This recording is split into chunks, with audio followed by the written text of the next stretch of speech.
Hola amigos, hola amigas, bienvenidos una semana más a nuestra cita en estos días extraños.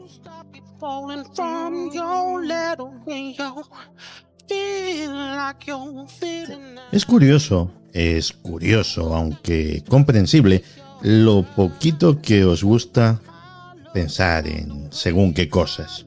Veréis, algunas veces me habéis dicho que soy un poco cenizo. ¿Por qué? Pues porque de vez en cuando el tema lo pedía, cuando venía a cuento, os he recordado un momento, una circunstancia, algo que llegará inevitablemente, esperemos que dentro de muchísimos años. La muerte. Y por mucho que nos empeñemos en meter la cabecita debajo de la tierra como el avestruz, llegará. No es plato de gusto, las despedidas no le gustan absolutamente a nadie, pero también reconocedme que en el fondo es lo que le da sentido a la vida, que no hay mayor error, que no hay mayor fuente de infelicidad y hasta de tristeza que vivir como si fueras a estar aquí para siempre.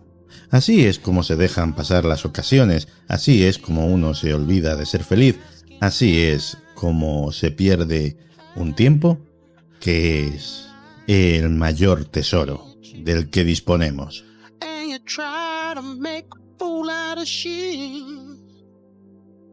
Y como en el fondo la muerte es la única, absoluta certeza que tenemos en esta vida, también puede servirnos de brújula. Veréis, os propongo un ejercicio. Imaginaos ese día que va a llegar, espero que dentro de incontables décadas, pero llegará. Imaginaos el día de vuestro funeral. Imaginaos e intentad visualizarlo con detalle. En el ataúd hay una persona muy anciana que sois vosotros. Ahora imaginaos quién está allí. Imaginaos quién queréis que esté allí. ¿Quién queréis que esté allí sosteniendo un pañuelo y echándoos de menos? Y ya de paso, imaginaos quién no queréis que esté ahí bajo ninguna circunstancia. Oye, esta persona que no venga a mi funeral. Esta persona me sobra aquí. Y ahora imaginaos que esas personas que sí queréis que estén, lo mismo son personas que no existen todavía, lo mismo pues son los hijos que no tenéis aún o los nietos que no tenéis todavía. Eso en el caso de que deseéis tener descendencia, pues imaginaos que uno de ellos o una de ellas, el más dotado para la oratoria, pues hace como en las películas americanas y se sube a un atril que hay allí a decir unas palabras en vuestra memoria, a dar un pequeño discurso. Un pequeño discurso en el que cuente qué tipo de persona erais, cuáles eran vuestras cualidades, cuáles eran vuestros talentos, en qué trabajasteis, qué logros conseguisteis, cuáles eran vuestros valores, vuestras aficiones, los lugares que visitasteis, las cosas que os hacían felices. Si lo imagináis realmente bien, no es nada triste en absoluto, sino que puede ser algo bastante bonito.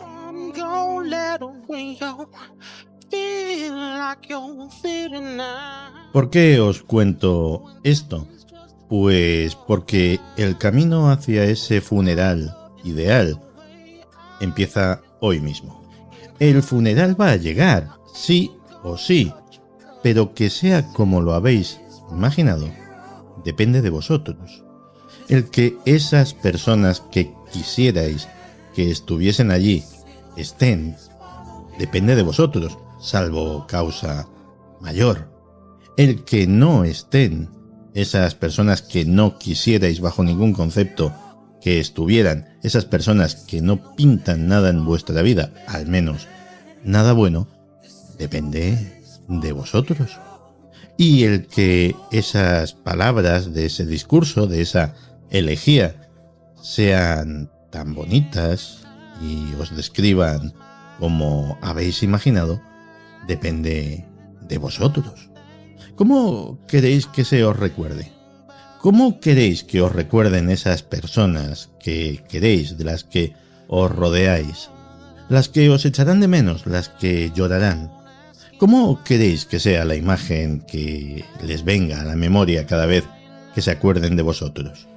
Pues eso también está en vuestra mano, y que la lista de vuestros logros, de las cosas que os han hecho felices, de vuestras buenas experiencias, pues haga sonreír a la concurrencia y a alguno le dé hasta sana envidia, pues también depende de vosotros.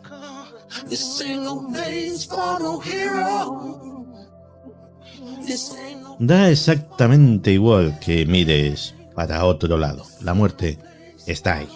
Y si soy un cenizo, pues mala suerte, ¿qué le voy a hacer? Pero la parte bonita, la parte positiva es que la muerte está ahí para recordarnos que el camino tiene un final, que hay una línea de meta y que depende de todos nosotros qué es lo que llevaremos en los bolsillos del alma al cruzarla. Comenzamos.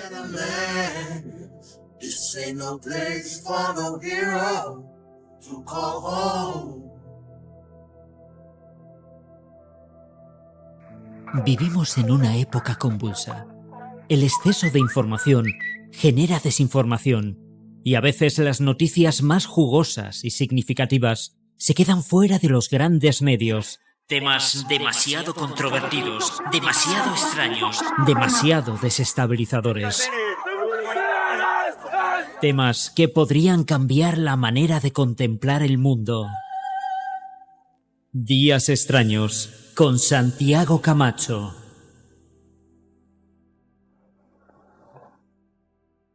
¿Has visto estas fotos? Échales una mirada. Esto es lo que dio origen a todo. Ah, sí. Al descubrirlo creímos que podía ser un afloramiento de roca magnética.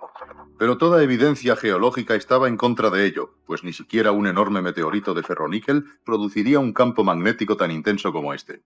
Y decidimos examinarlo a fondo. Imaginamos que sería la parte superior de alguna estructura enterrada y excavamos por todos lados, pero no encontramos nada más. Y lo que es más, parece completamente demostrado que no ha sido cubierto por erosión natural u otras fuerzas. Parece haber sido enterrado deliberadamente. ¿Deliberadamente? Supongo que no tenéis la menor idea de lo que es. Te haría cualquier cosa por saberlo. Lo único seguro es que lo que sea fue enterrado hace 4 millones de años. Pues he de deciros que ya habéis descubierto algo. Así daba comienzo la epopeya espacial que se nos narraba en la película 2001, con un objeto extraño, antinatural, que daba unas mediciones que resultaban exageradas y llamaban la atención de los científicos. Un objeto enterrado bajo la superficie de la Luna.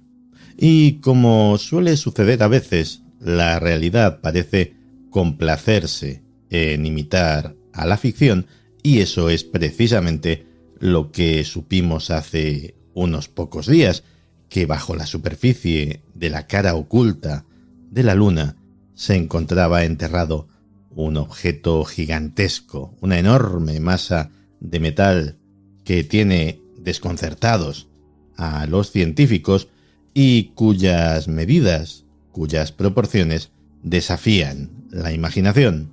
Algo del tamaño de la isla de Gran Canaria, enterrado a 200 kilómetros de la superficie, algo cuyo origen y cómo llegó hasta allí se ha convertido en un enorme misterio para los científicos.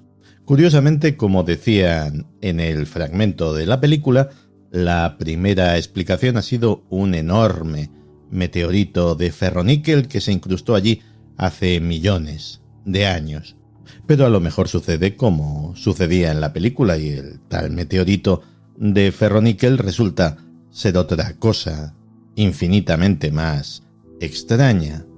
Es uno de los misterios de la Luna, el último, pero también es un buen pretexto para que repasemos hoy, en Días Extraños, muchos otros misterios, muchos otros enigmas de ese astro que decora nuestros cielos, que ha sido inspiración de enamorados y poetas, pero del que en el fondo sabemos aún tan poco.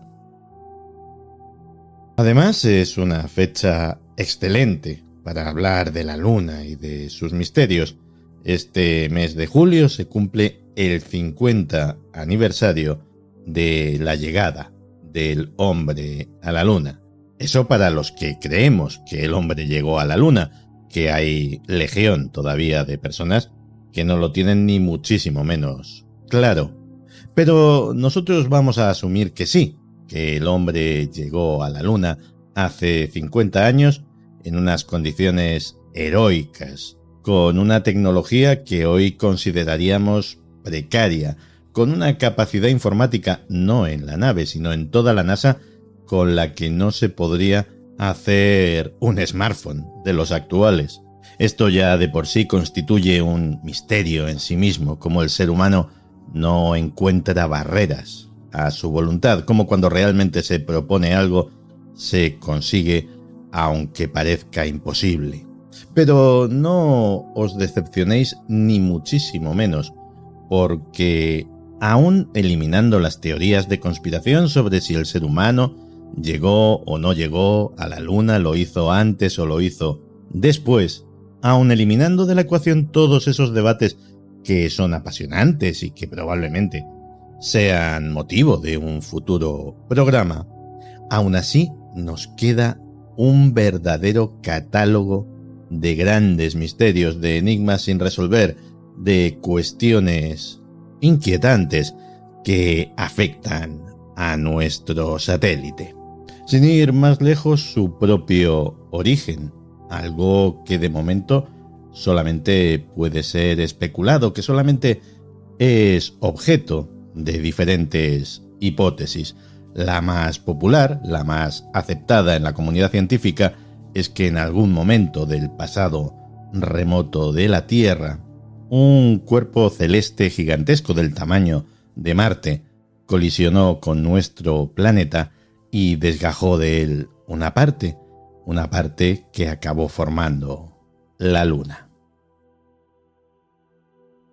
Ha habido quienes han propuesto teorías un tanto más pintorescas del origen de nuestro satélite. En 1970, dos científicos rusos, Mikhail Basin y Alexander Shcherbakov, ambos de la Academia de Ciencias Soviética, publicaron un trabajo que se titulaba ¿Es la Luna la creación de una inteligencia alienígena?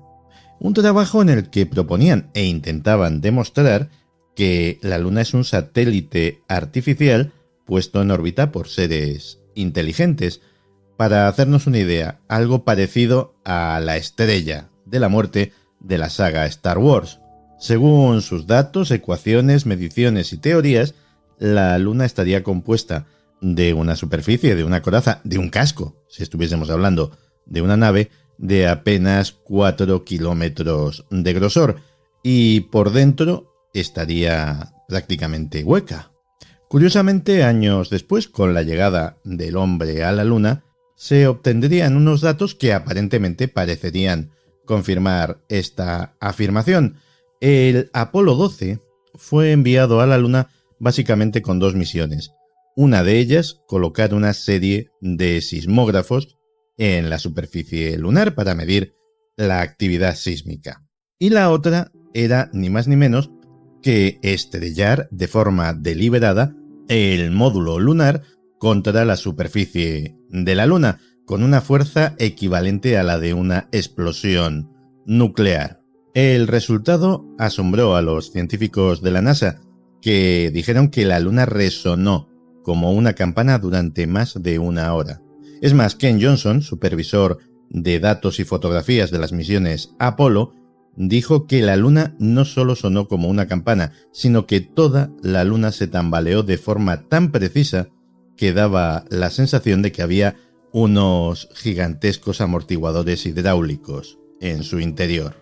En la actualidad, el más mediático de los defensores de la teoría de la luna hueca es el polémico teórico de la conspiración británico David Icke, según el cual la Luna no sería sino una plataforma de vigilancia creada por una raza superior de alienígenas, los famosos o infames reptilianos. Y Icke, además, aparte de las teorías científicas y de los experimentos de la NASA, recoge un dato que es cierto y no deja de tener su interés, que son precisamente la cantidad de mitos y de tradiciones, de civilizaciones y culturas antiguas que hablan, curiosamente, de una tierra sin luna, de un cielo en el que no existía ningún astro que brillase en él por la noche, y de cómo un buen día, de buenas a primeras, la luna apareció en el cielo en medio de grandes cataclismos en la Tierra. Y lo cierto es que, por extravagante que nos pueda parecer esta idea, hay algunos indicios, algunas anomalías, cuando menos sospechosas. La Luna es un objeto muy extraño, altamente anómalo, con características únicas en el sistema solar. Por ejemplo, traza una órbita perfectamente circular alrededor de la Tierra. Algo único en todo el sistema solar, donde todos los objetos orbitan en trayectorias elípticas.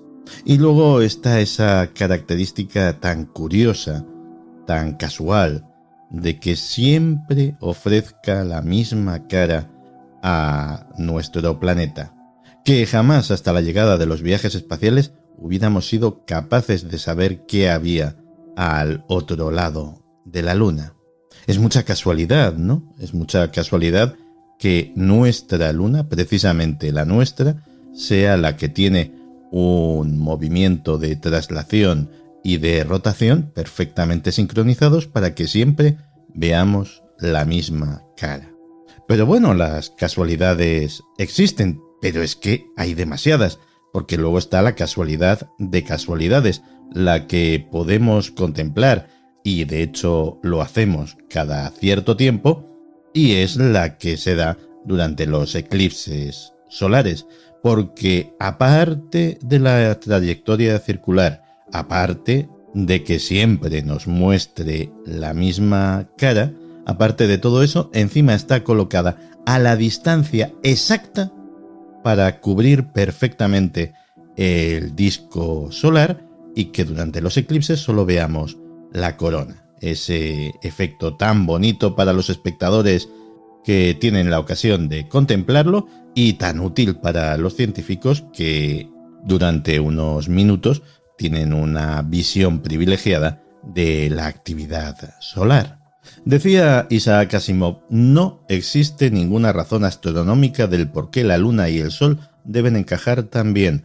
Es la más pura de las coincidencias y solo la Tierra entre todos los planetas es bendito de esa manera. Los primeros seres humanos que tuvieron el privilegio de contemplar con sus propios ojos la cara oculta de nuestro satélite fueron los tripulantes del Apolo 8, Frank Borman, James Lovell y William Anders. Tardaron 3 días en llegar hasta allí y una vez en nuestro satélite tuvieron la ocasión de completar 20 órbitas alrededor de la Luna. E hicieron fotos, hicieron multitud de fotos, alguna tan famosa como la célebre que mostraba por primera vez nuestro planeta surgiendo del horizonte lunar y que nos hizo conscientes de la belleza y de la fragilidad de nuestro planeta. Pero otras fueron célebres por razones bien diferentes. Porque con el Apolo 8 comenzó la polémica de las estructuras ocultas en la Luna, de las estructuras artificiales en nuestro satélite. Cuando se revelaron las fotografías, porque fueron tomadas con cámara fotográfica de las antiguas, de las analógicas, de las de película, en una de ellas, concretamente en la AS08182908, aparecía algo tremendamente insólito, lo que parecía ser una gigantesca estructura que ocupaba buena parte de la superficie de la cara oculta de la Luna y venía a tener la forma de una porción de pizza, para hacernos una idea. Incluso las luces y sombras parecían sugerir que se trataba de un gigantesco objeto construido o posado sobre la superficie lunar. El problema es que este objeto, esta estructura, solamente aparecía en esa fotografía y en ninguna otra, lo que llevó a la NASA a dictaminar que aquello no era más que un fragmento de suciedad que había contaminado la película fotográfica. Pero esta explicación no fue ni mucho menos óbice para que surgieran todo tipo de teorías respecto de esta imagen, como la que afirmaba que se trataba en realidad de una base alienígena construida sobre la superficie del satélite y que la cámara había captado un breve instante en el cual había fallado su dispositivo de camuflaje. Desde aquella misión del Apolo 8 hasta las recientes misiones chinas, los aficionados a esta materia han descubierto literalmente decenas de fotografías sospechosas de reflejar algún tipo de estructura artificial en la superficie de la Luna. Algunas pueden desdeñarse a la primera como simples paridolias, otras las podemos meter en el cajón de las curiosidades, de los caprichos de la geología, y otras son mucho más difíciles de explicar e incluso han despertado la curiosidad de los científicos. Posiblemente la más conocida de estas sean los llamados obeliscos de la Luna, también conocidos como las agujas de Blair, en honor de William Blair, el técnico que las descubrió en las fotografías tomadas por la sonda Lunar Orbiter 2. En una de estas fotografías, tomadas sobre el mar de la Tranquilidad, aparece lo que tiene todo el aspecto de ser 8 supuestos capiteles o columnas u obeliscos, cada uno de ellos con una altura equivalente a un edificio de varias plantas y colocados en lo que parece una disposición geométrica. La fotografía está tomada en un plano cenital, es decir, desde arriba, desde la vertical, así que no podemos ver los objetos sino su sombra, la silueta alargada de esos obeliscos. Para la NASA se trata de simples formaciones geológicas muy curiosas, eso sí, pero en el mundo de las teorías de conspiración hay mucha gente que sostiene y mantiene el origen artificial de estos llamativos pináculos. Entre ellos estaba Milton William Cooper, un antiguo oficial de la inteligencia naval de los Estados Unidos que mostraba como ejemplo esta y otras imágenes para argumentar que él había tenido acceso a material confidencial, fotografías y documentos que demostraban que el gobierno de los Estados Unidos tenía conocimiento de la existencia de una base alienígena en la Luna. Todo esto encajaba en una complejísima teoría de conspiración en la cual se mezclaban Kennedy, los Illuminati, los extraterrestres y un montón de cosas más, una teoría que mantuvo hasta que en 2001 fue abatido a tiros por funcionarios del departamento del sheriff del condado de Apache, en Arizona, que habían ido a su propiedad a detenerle por una presunta evasión de impuestos. Pero la cara oculta de la Luna tenía reservadas para los astronautas algunas sorpresas más, aparte de la existencia, o no, de estructuras artificiales sobre su superficie.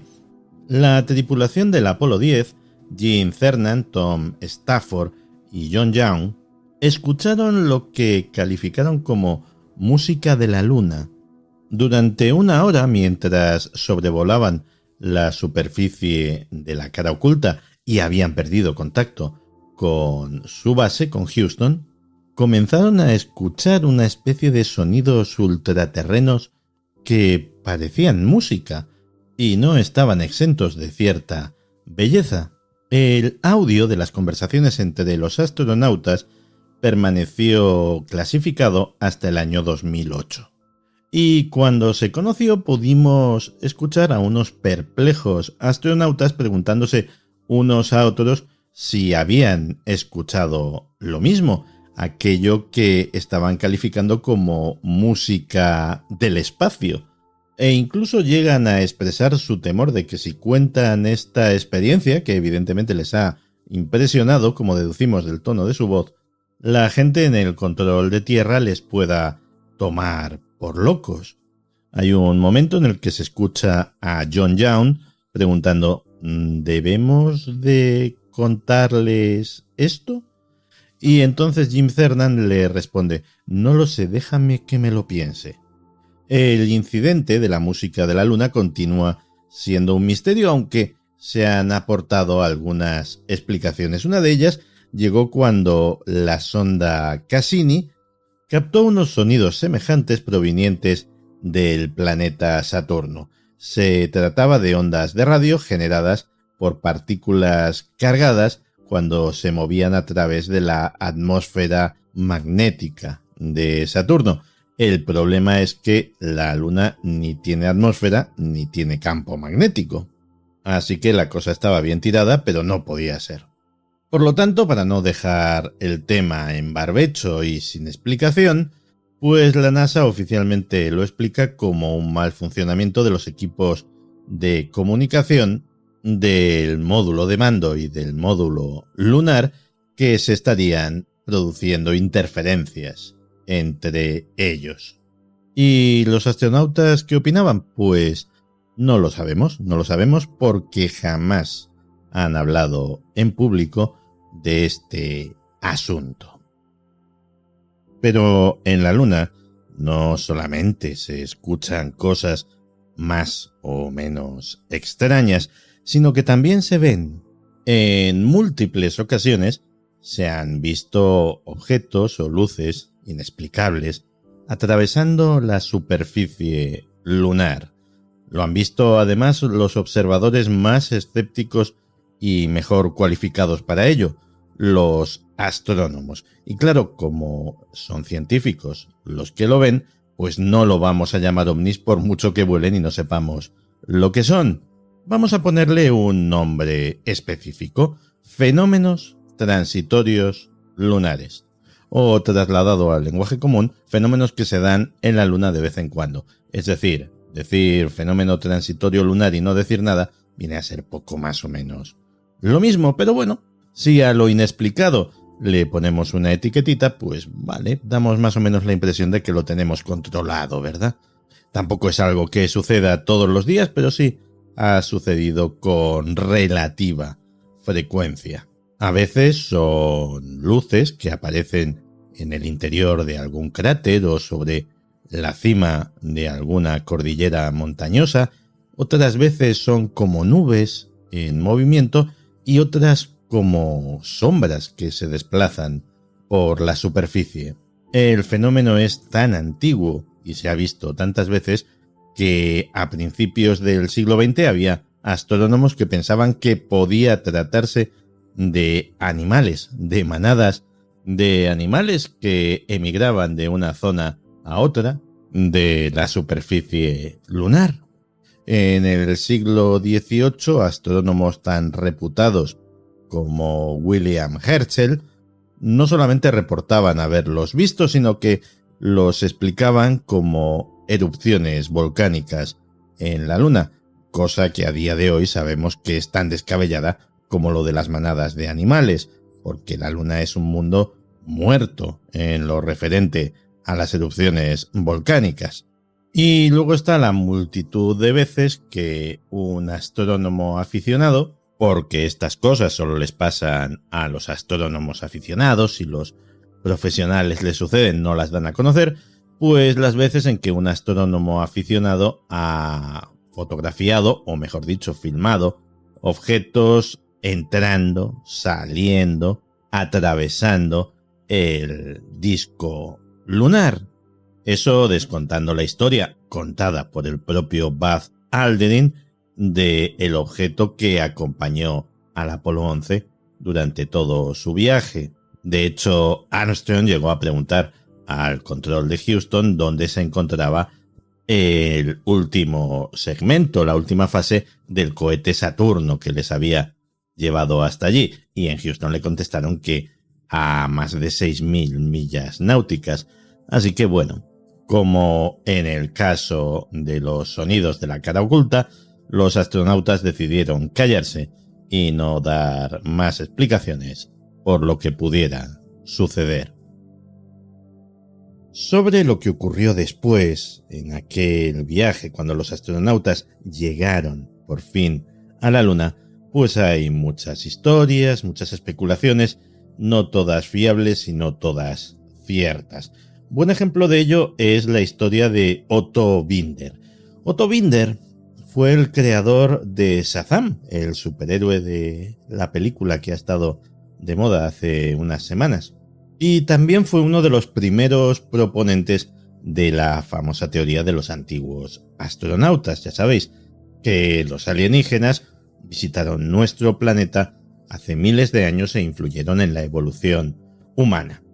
Él es, haciéndose pasar por un insider de la NASA, cosa que no era, el padre del origen de la famosa historia de que los astronautas enviaron una transmisión a la NASA diciendo: ellos están en la Luna, observándonos. La historia de Binder es un fraude en cuanto a la forma, pero a lo mejor no en cuanto al fondo, porque efectivamente sí que hubo una transmisión de la que no sabemos absolutamente nada. Fue poco después del histórico primer paso de Armstrong en la superficie lunar que sucedió algo que relató el mítico divulgador científico español José Antonio Silva, que se encontraba en la estación de seguimiento de Robledo de Chavela cubriendo el histórico evento. Y es que en un momento dado los periodistas fueron echados literalmente del control. Esperad fuera un momentito. El momentito duró varios minutos. Durante 2 de esos minutos, Neil Armstrong cortó la transmisión del canal público, el canal que estaba utilizando hasta ese momento, y se pasó al canal médico, al canal privado. Un canal cuyo propósito oficial era poder hablar con el doctor que se encontraba en el control de la misión en Houston, pero que oficialmente todo el mundo sabía que se utilizaría en caso de tener que transmitir cualquier cosa que no conviniera que fuera conocida por la humanidad en pleno que estaba escuchando. La explicación oficial u oficiosa que se ha dado durante estos años, pues que Armstrong tuvo algún tipo de molestia intestinal y tenía que decírselo al médico. Pero ¿sabéis qué? Hay una cosa que no me canso de comentar y de recomendar. Está en YouTube. Es la rueda de prensa primera que dieron los astronautas tras su llegada a la Tierra. Eran los máximos héroes de la historia de la humanidad. Habían conseguido una hazaña impensable, algo que nadie podrá siquiera igualar jamás, tal vez el primero que ponga el pie en Marte y probablemente ni aún así. Tenían delante a una tropilla de periodistas llegados de todos los puntos del planeta que estaban a favor de obra, entusiasmados, deshaciéndose en elogios, con los ojos brillantes, de admiración.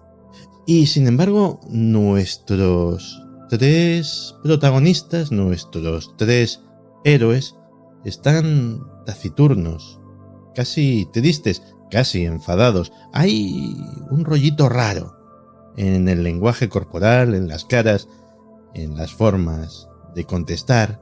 Y no cabe decir que es que estaban cansados o que todavía no se habían aclimatado a su regreso a la Tierra, porque habían pasado 3 semanas de cuarentena antes de esa rueda de prensa. Y es una pregunta que, desde que me di cuenta de ese hecho, siempre me ha inquietado. ¿Por qué no estaban contentos los astronautas? Por el momento, solamente 12 seres humanos han caminado sobre la superficie de la Luna. Pero estoy convencido de que tú y yo veremos caminar a otros. Es un imperativo, es algo que tiene que suceder. Y, de hecho, otra pregunta interesante es el por qué no ha sucedido todavía, el por qué abandonamos la Luna para no regresar jamás. Pero ahora hay que volver. Hay una nueva carrera espacial, una carrera espacial con nuevos actores, con China, con empresas privadas. La Luna puede ser fuente de recursos y el trampolín perfecto para viajar a Marte. Y se empieza a ver la exploración lunar, el establecimiento incluso de alguna base permanente, no ya como un gasto inútil, sino como una inversión que puede generar pingües, beneficios. Y estos hombres y mujeres que regresen con sus naves espaciales, que pongan sus banderas, que pronuncien sus frases históricas de cara a la galería, ¿qué se van a encontrar? ¿Se van a encontrar con respuestas? ¿O, como yo creo, se van a encontrar, a lo mejor, con más preguntas? La parte buena de todo esto es que lo sabremos más pronto que tarde. ¿Qué es lo que recuerdo? Recuerdo lo que leí acerca de un científico. Le iban los gatos y las cajas. Solía encerrar a un gato dentro de una caja. Y después, para hacerlo más interesante, metía dentro una máquina que desprendía gas tóxico. Lo cierto es que el científico no sabía cuándo la máquina soltaba gas y cuándo no. La única forma de saberlo era mirando dentro de la caja. Ahora viene la parte científica. Hasta que la abría, suponía que el gato iba a estar vivo y muerto. Si las dos opciones eran posibles, ambas a la vez también lo eran. La realidad ya no es lo que era. Son días extraños, con Santiago Camacho. Hace ya algunos años me encontraba charlando con un colega, con un periodista británico, hablando sobre la muerte de Lady Di. Y me acuerdo que me decía, mira Santi, si conspiraciones hay, pero a veces hay que considerar que un accidente es simplemente un accidente. Y tenía razón. No sé si en ese caso en concreto, que a mí siempre me ha despertado muchas dudas, pero tenía razón. Sin embargo, hay otras ocasiones en las que un accidente es la tapadera perfecta para tapar, pongamos, un magnicidio. Y si el accidente es enorme, es gigantesco, pongamos un accidente aéreo, a veces resulta hasta más fácil esconder la verdad. Y para hablarnos de un accidente así, de uno que parece encajar en ese patrón, hemos decidido recurrir, como no podía ser menos, a nuestro compañero Iván Castro. Iván, bienvenido de nuevo a Días Extraños. Muy buenas, Santi. Pues bien hallado, como siempre también, y encantadísimo de estar en otra ocasión contigo aquí en días extraños. Y desde luego corren días muy extraños, la verdad, como ahora vamos a ver. Sí, no te quepa la menor duda, en todos los ámbitos además. En algunos la cosa es un poquito más jocosa y ya lo dejaremos para el final del programa vale. Con Perra de Satán. Y en otros la extrañeza, pues, ¿qué quieres que te diga? No tiene maldita la gracia. La verdad es que sí. La gente que nos sigue un poco y en especial pues la que sigue esta sección de misterios en el aire y cosas relacionadas con enigmas aéreos y misterios en los cielos, de lo que acostumbramos a hablar, pues bueno, sabe muy bien que siempre sigo la actualidad en diversos casos que han sido muy famosos, ¿no? Por ejemplo, el caso de Germanwings o el caso del desaparecido Malaysian Airlines, el otro derribado también de Malaysian Airlines. Pero hay un caso que me llamó mucho la atención, no por lo que sucedió, que podría haber sucedido, pues desgraciadamente, de forma inevitable, y siempre está presente en el campo de la aviación, pues el error humano, ¿no? Pero cuando empiezas a tirar un poco del hilo, te lees las investigaciones de esta catástrofe que vamos a comentar ahora, te lees un poquito el informe oficial, empiezas a ver que las cosas no cuadran, que dice una cosa en un sitio y otra en otra, que no se sostiene, pues ya te lleva a poner un poco el ojo avizor en lo que se cuece, ¿no? Y de repente, pues me encuentro con un caso que sucedió en el 2010, sí. Vamos a viajar ahora al 10 de abril del año 2010, hace 9 años. Todos recordaremos un accidente aéreo que hubo muy cerquita del aeropuerto de Smolensk, en esa región, en Rusia. Se trataba del avión presidencial polaco, llevaba al presidente Lech Kaczynski, y aquel accidente supone pues el fallecimiento de gran parte de la plana mayor del gobierno polaco que gobernaba, nunca mejor dicho, en aquel momento, ¿no?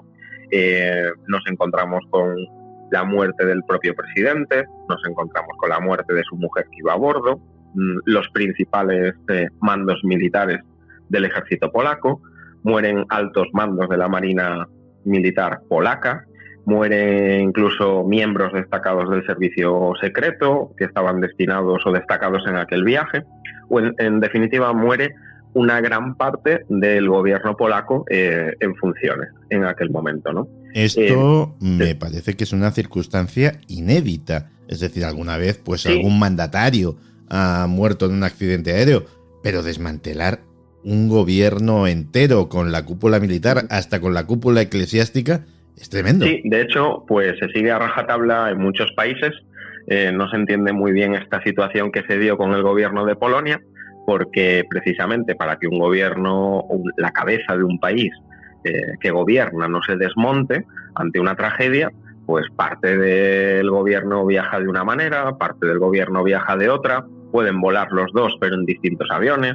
En definitiva, ¿no? Se reparte un poco ese poder en determinados medios de transporte y siempre se asegura, pues como nos pasa en este país, el propio rey pues no viaja con sus herederos, o el gobierno pues no viaja el presidente y el vicepresidente, ese tipo de cosas, ¿no? Así te aseguras un poco siempre la continuidad en caso de algún tipo de suceso inesperado. Lo curioso es que esta gente, esta parte del gobierno, la mayoría viajaba en un Tupolev 154. Es un avión muy característico de la antigua Unión Soviética, tiene 3 motores detrás, es un trireactor, es un modelo que tuvo muchísimo éxito en sus años y bueno, pues desgraciadamente esos aviones hoy en día, por falta de repuestos sobre todo, no porque sean malos, pues van teniendo problemas y se van retirando del servicio. Viajaban 96 personas a bordo, entre ellas pues el propio presidente de Polonia, eran 88 pasajeros y 8 miembros de la tripulación, entre pilotos y asistentes de vuelo y gente pues que estaba al servicio del presidente en el avión. No logra salvarse absolutamente ninguno de los que viajan a bordo y todo el mundo perece en esta catástrofe aérea, ¿no? Entonces, pues Lo que te digo, podría ser un accidente aéreo, pero más dentro de esa inseguridad pues de viajar en esos aparatos de la antigua Unión Soviética y, como te digo, además carecen muchas veces de un mantenimiento bueno, un mantenimiento pobre, no hay recambios, pero empieza a no cuadrar las cosas. No es un simple accidente aéreo. ¿Por qué? Vamos un poquito a los detalles finales de la investigación de este accidente, la investigación oficial, y esto se cierra en el 2011, un año después, y primero, según los expertos rusos que analizan el caso, pues se da la causa oficial de que este accidente aéreo se debe a una decisión errónea de los pilotos de aquel Tupolev 154 que se aproximan a Smolensk con una situación meteorológica un tanto complicada. Había nieblas, brumas, poca visibilidad, ¿sí? Y se estrellan en la aproximación. Ese aeropuerto está rodeado de una determinada extensión de bosque, árboles bastante altos, es un bosque muy frondoso y el avión acaba destrozado entre los árboles, ¿no? Ahora, después de esa conclusión final de los rusos, nos vamos todavía 4 años más tarde, a marzo de 2015, y en ese caso, en este tiempo, Polonia decide acusar a dos controladores aéreos rusos de que son precisamente los que provocan la catástrofe, y además Polonia solicita la extradición de ambos para que sean juzgados precisamente en Polonia. Se enfrentaban más o menos a una pena pues por no hacer bien su trabajo de hasta 8 años de cárcel. Rusia, Moscú en concreto, se niega a extraditarlos. Hay que recordar que Rusia no tiene una ley de extradición, le puedes pedir a quien quieras que no te lo va a extraditar y no se contempla en su legislación. Y existe un hombre que se llama Vladimir Markin, que es el portavoz del Comité de Instrucción ruso que investigaba aquel caso, y este hombre salta a la palestra porque, en contra de lo que dice Polonia, pues afirma que los propios pilotos polacos del Tupolev 154 hacen caso omiso de las advertencias que los controladores rusos en Smolensk le estaban indicando de que no había buenas condiciones para aterrizar, había una niebla muy espesa, el campo de vuelo no se veía y no era pues un momento adecuado para aterrizar, ¿no? Bueno, entra el gobierno de Polonia también en escena, desde su sede en Varsovia, pues en febrero del año 2016 se decide en Varsovia que se va a reanudar esa investigación del accidente aéreo, el que acaba con la vida del presidente Kaczynski, y la portavoz de la Cancillería rusa, que se llama María Zharagova, pues afirma que, por supuesto, Polonia está en su derecho de investigar todo lo que quiere investigar, porque es el presidente polaco el que ha muerto, pero Moscú dice que las causas están perfectamente claras, que no hay nada más allá que un desgraciado accidente y que fue pues una situación trágica que se dio en aquel momento.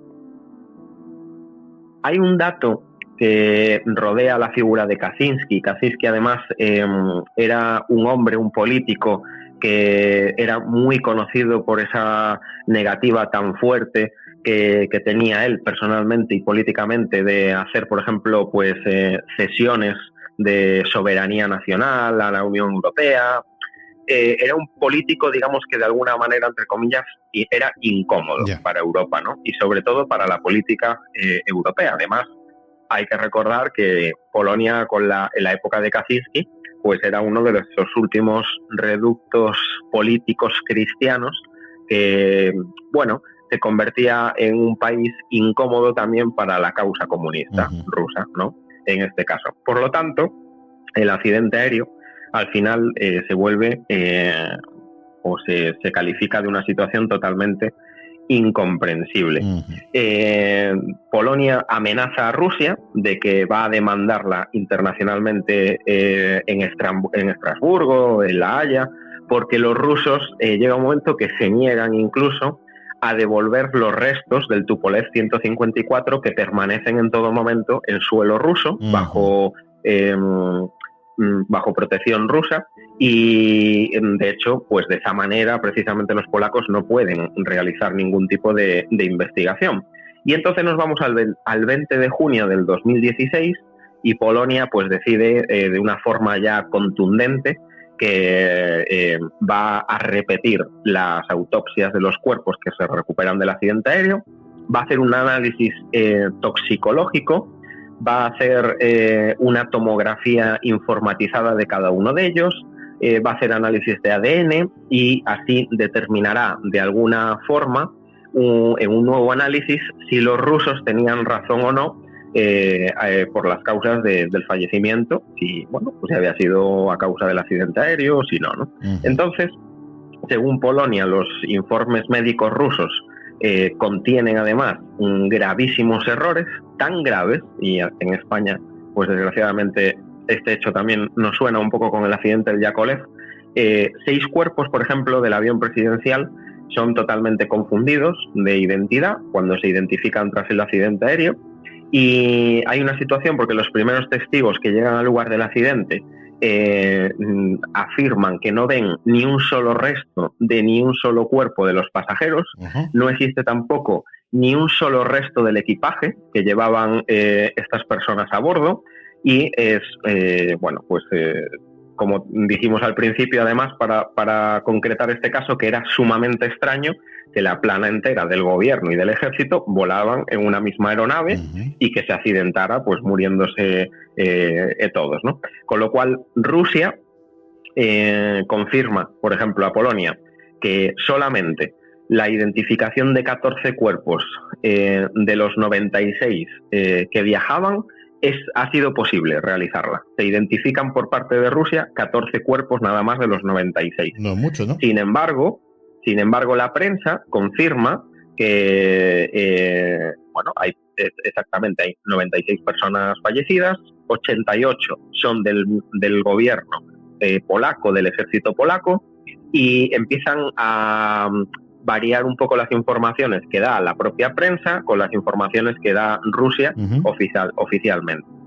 En Varsovia cambian un poco el hilo de la investigación y comienzan también a barajar un posible secuestro del avión, pues comienzan a barajar un posible asesinato de algún miembro del gobierno polaco, no a bordo del avión, sino en determinadas circunstancias fuera del avión y luego, bueno, pues de alguna manera añadiéndolos a esa lista que viajaban, de personas que viajaban en el Tupolev, y empieza un poquito pues esa conspiración que rodea a este caso. ¿Por qué digo conspiración? Porque empiezan a pasar cosas ya inauditas de novela de Agatha Christie.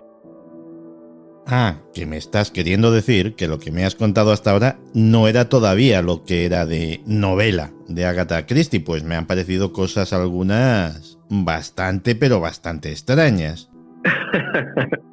y son las menos extrañas. Fíjate que el primer cámara de televisión que llega a la escena del accidente vuelve a confirmar lo que ven los primeros testigos. No hay rastros de sangre, no hay ni un solo cuerpo. En estos casos, desgraciadamente, todos sabemos que lo que se ve en un accidente aéreo, pues miembros de los cuerpos, etcétera, los cuerpos bastante mutilados. No hay ni un solo cuerpo, no hay ni una sola maleta, ni un solo equipaje, ni una sola cartera de mano. No se ve absolutamente ningún rastro que te dé una pista de la gente que podía viajar, por ejemplo, a bordo del avión. Pasan muchos minutos, él sigue grabando, no aparece ni una sola ambulancia, no hay médicos en la zona, y llega un equipo de bomberos que es un mini equipo de bomberos, o sea, ni siquiera pues una dotación suficiente como para un accidente aéreo, ¿no? A lo que estamos acostumbrados. Pues Rusia dice que rescata 96 cuerpos y horas más tarde cambia la información y desde Moscú se dice que solamente aparecen 14 cuerpos, nada más. El avión, que era el Tupolev 154, este avión, como dije antes, que es de fabricación rusa, estuvo unos días antes de hacer este vuelo en mantenimiento precisamente en instalaciones rusas. Y en este momento se mete dentro de la investigación un piloto que es un investigador, quiero ocultar el nombre para no dar datos de él, es piloto investigador además, que se mete pues a escudriñar un poco el caso y ya tiene bastante experiencia en este tipo de casos. Él halla una serie de pistas e indicios que él llega a unas conclusiones que son que o ha habido un fallo o un bloqueo intencionado de la columna de mandos del control del piloto, o se han retocado de alguna manera el dispositivo de flaps que se utiliza para aterrizar, ¿no? En el momento del aterrizaje, cuando se bajan los flaps para que el avión vaya a menos velocidad y tenga la misma sustentación, y es ese momento en el que el avión toma tierra. En cualquier caso, ambas opciones significan un sabotaje. Totalmente. Estaría manipulado el avión. ¿Qué quiere decir que se bloquee, por ejemplo, la columna de mandos del control del piloto? Como todos estáis acostumbrados a ver una cabina, tenemos eso que llamamos cuernos, que son pues los mandos de control con el que yo subo el morro del avión, lo bajo, viro, etcétera. En un aterrizaje con niebla hay que estar muy hábil, entonces tú llegas, digamos que a una altitud mínima, y si tú no ves la pista, pues esa palanca de control, digamos que la tienes que atraer hacia tu pecho para que el avión levante el morro y consiga irse al aire otra vez. Eso se llama una maniobra de aterrizaje frustrado. Te vas al aire y lo vuelves a intentar otra vez. ¿Qué pasa? Que si en ese momento que estás muy cerquita del suelo y tienes que frustrar, esa columna con los mandos de control no te funciona, no vas a poder irte al aire y el avión seguirá con el morro hacia el suelo, que es precisamente lo que ocurre en este accidente. Se mete en la niebla y al final se da contra el suelo directamente, contra toda la arboleda, un poco alejado de la pista de aterrizaje, y es en el momento pues, en el que fallece todos a bordo, ¿no? Sería muy significativo que el piloto no tuviera esa opción de levantar el morro del avión cuando ve la pista de aterrizaje o cuando no la ve y quiere frustrar el aterrizaje. Y es curioso, como dice este hombre también, el hecho de que este viaje él consigue pues esa información de la preparación del viaje, y desde Varsovia se le dice: pues no estaba preparado el viaje en avión. De hecho, este viaje del gobierno polaco se iba a realizar en tren, y según fuentes oficiales de Varsovia, pues incluso algunos militares son presionados para subirse al avión en el último momento, y Rusia eso, dice que no, que el avión estaba preparado desde hacía días para ese viaje, etcétera, y ahí hay, digamos que una discrepancia. Varsovia dice que la plana mayor del gobierno polaco iba a realizar el viaje en tren. Luego Rusia también afirma que el comandante del avión no hablaba ruso, lo cual se demostró que era mentira, porque Rusia daba a entender que no se podría haber comunicado bien con los controladores aéreos rusos, y bueno, sin embargo se demuestra que el comandante del avión sí sabía hablar ruso, hay grabaciones que se le escucha hablar ruso, entonces eso es descartado por completo, ¿no? También se barajó pues una bomba a bordo. Era una hipótesis que no tendría mucho peso porque el avión realmente llegó prácticamente hasta su destino, y en el momento del aterrizaje algo pasó que lo echó contra el suelo. Entonces el avión realmente no estalló en el aire, y eso está demostrado. Y también hay una serie de investigadores polacos que se metieron en la investigación del accidente, como es lógico porque eran por la parte de Polonia. Pues no te digo nada más y nada menos que sí que vivimos en días extraños, Santi, porque 12 de ellos, 12, era un equipo más grande, ¿sí? 12 mueren en extrañas circunstancias. 12 de los investigadores. 12 de los investigadores. Madre mía. Es cuanto menos bastante inquietante. Luego, por una serie de accidentes de tráfico, una serie de accidentes caseros, pero unos por otros van cayendo uno a uno. Caramba. Dentro del avión presidencial polaco viajaba un obispo polaco que se llamaba Adam Pilch, y después del accidente se supone que este obispo ha muerto. Pues tras el accidente, un poquito más tarde, escribe un mensaje de texto a otro obispo que se llama Miselas Cierlar, que es otro obispo polaco, y le escribe: el avión se ha estrellado, pero nosotros hemos sobrevivido, hemos logrado salir del fuselaje. El obispo Cierlar muere en accidente de coche. Se dice que muere sin testigos en la madrugada del mismo día que sucede el accidente aéreo. Ese accidente automovilístico se logra tapar de alguna manera y, bueno, pues por arte de magia, ya no sabemos por qué o cómo, porque hasta ahí no llegan nuestros brazos de investigación, el cuerpo del obispo supuestamente aparece entre los restos de los cuerpos del avión que se estrella en Smolensk, ¿no? Cuando muere, dicen los investigadores que lograron llegar hasta este dato, que venía incluso de oficiar los propios funerales de algunos mandatarios que habían muerto en el accidente aéreo. Con lo cual a este señor se le ve incluso dando misa, realizando funerales, y ya hay muchos testigos que sitúan a este señor vivo tras el accidente aéreo. Otro dato inquietante también. Posteriormente al accidente, el viceministro de Transportes polaco, se llamaba Eugeniusz Grobel, era además un experto en aviación, era experto en física también, es asesinado. Este viceministro de Transportes de Polonia abre una línea de investigación y él lo que quiere es indagar si ciertas partes del Tupolev 154 que se muestran en Rusia en una serie de fotografías públicas eran o no eran de ese Tupolev 154 presidencial. Tenemos un dato: el avión presidencial llevaba un número grabado que era el 101, el 101 en el fuselaje. En los restos del avión que se estrella en Smolensk no aparece por ningún lado ese grabado y ese número de 101, ¿no? Tampoco coincide una de las alas por las fotografías ni uno de los motores con el avión original del presidente polaco.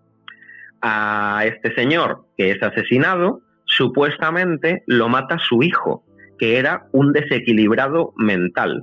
Y esto es como se cierra el caso del asesinato del viceministro de Transportes polaco, Grobel. Ahí lo deja el juez, caso cerrado. Este desequilibrado mental consigue incluso limpiar la escena del crimen antes de ser detenido, con lo cual muy desequilibrado mental no debería de estar, porque sabía muy bien lo que hacía. Se le interroga por parte de las autoridades polacas. De hecho, hay un informe que se le dice que se le administran drogas psicoactivas y estas drogas, según los expertos médicos, lo que hacen es que tú dices exactamente lo que los interrogadores quieren escuchar. O sea, te hacen una pregunta y esas drogas te llevan a decir lo que te están repitiendo que tú digas prácticamente, ¿no? Esa es precisamente una de las razones por las que el pentotal sódico entró en desuso como arma de interrogatorio, porque por mucho que se le diera el sobrenombre de suero de la verdad es que la información que se obtenía a través de él tampoco es que fuera demasiado fiable. Exactamente. Uno de los últimos datos para comentar, la cabina de vuelo del Tupolev 154, Varsovia pide que se publiquen las fotos por parte de Rusia, no se publican en ningún momento. Rusia dice, según Moscú, que no hay nada visible de la cabina de los pilotos, además que no hay nada importante que enseñar de la cabina de los pilotos. Recordemos que en los accidentes aéreos lo más importante es encontrar precisamente la cabina de los pilotos, porque hay muchos instrumentos, sobre todo esos analógicos que usaban estos aviones, que quedan prácticamente parados al instante y te muestran muchos datos de cómo se estrelló el accidente, ¿no? Y de ahí puedes sacar muchas pruebas. Y Varsovia lo que quiere es la cabina de los pilotos para encontrar pruebas de ADN de los restos de los pilotos y saber también si eran esos pilotos los que estaban precisamente pues adjudicados al vuelo, los que no, etcétera, ¿no? También querían tirar de ese hilo y Moscú se lo niega. Otra muerte sospechosa es la del cámara de televisión. Se llama Christoph Kintz y es asesinado en el piso. Este era un empleado... Eso es el avión de la muerte, o sea, todo el que se acerca, no ya las víctimas todo directas, sino todo el que se acerca cae. Todo. De hecho, salió a los pocos días de estrellarse el avión, sale un documento grabado en YouTube. Es cierto que no es una fuente fiable. Se ven unas grabaciones a lo lejos del accidente, a lo lejos, pero no vista paisaje, digamos, que pues serían 50 o 70 metros, y se ven incluso soldados con uniforme ruso entre los restos, cuando no había ni siquiera bomberos, ni médicos, ni nadie en la escena, ¿no? Entonces es posible que estos cámaras de televisión hubieran grabado personas que estuvieran ya en ese momento manipulando alguna prueba del accidente, etcétera. Este hombre muere asesinado en su piso. Era un cámara del canal de televisión TVN, y este hombre lo que dice que le envía un mensaje a su cadena de televisión y le dice: tengo grabado en vídeo el aterrizaje perfecto del avión presidencial en Smolensk. Según el cámara, había una grabación que decía que el presidente polaco y toda la plana del Estado Mayor de Polonia habían aterrizado perfectamente, que el avión no se había estrellado en ningún momento, que eso que se veían en las imágenes era otro avión, otro escenario o algo totalmente montado, ¿no? Hay más implicados muertos. Por ejemplo, Marek Dulinic era pues uno de los dirigentes, digamos que del grupo, o un líder del grupo de investigadores que se reúnen en Smolensk para investigar, pero desde la parte arqueológica. Pasa una serie de tiempo y este hombre pues consigue reunir un grupo de arqueólogos y se van a la zona de Smolensk, donde supuestamente se causa el accidente, y lo que quieren es encontrar pruebas de restos de huesos, etcétera, pues de alguna parte de algún cuerpo, para poder probar que era esa gente la que viajaba, etcétera. Este hombre muere asesinado también. Muere en accidente de coche.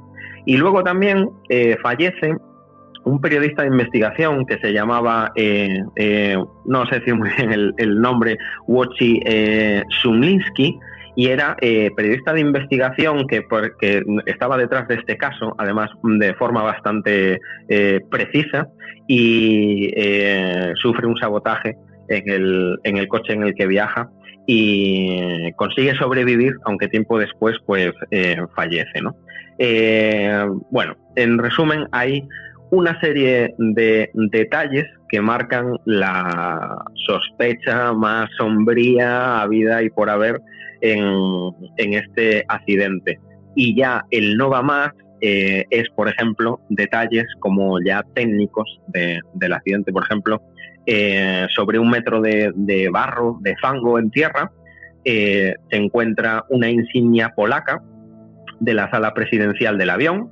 No tenía absolutamente ningún tipo de rasguño, parecía como si estuviera puesta allí.